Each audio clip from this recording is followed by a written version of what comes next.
তুমি কি করবে বাবা? তোমার লাঠি চুরি করবে? ওই দেখো লাঠি নিয়ে এলো তোমা। ওই যে তোমার লাঠি নিয়ে চলে গেছে।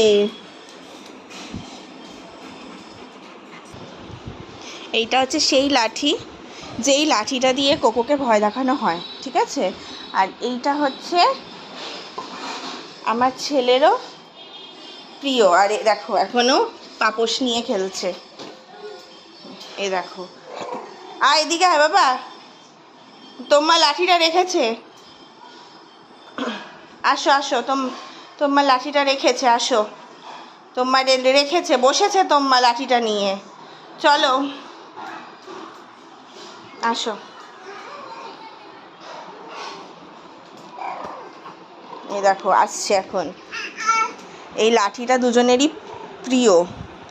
তোমার অন্য কারণে প্রিয়, ভাইয়ার অন্য কারণে প্রিয়।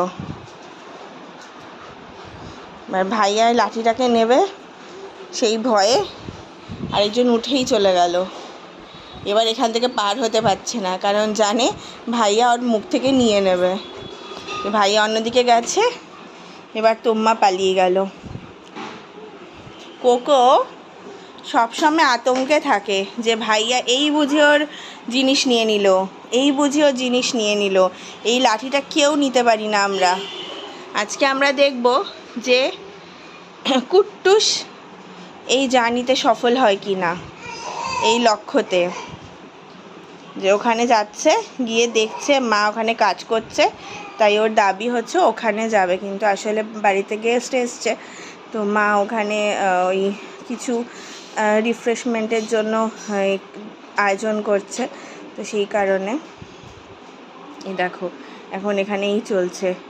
কোকো, আমি আর আমার কুট্টুস আমরা এক জায়গায় আটকে আছি। এই যে এবার কোকো বুঝতে পারছে না কাকে ডাকছে, কোকোকে না ওকে। ওই যে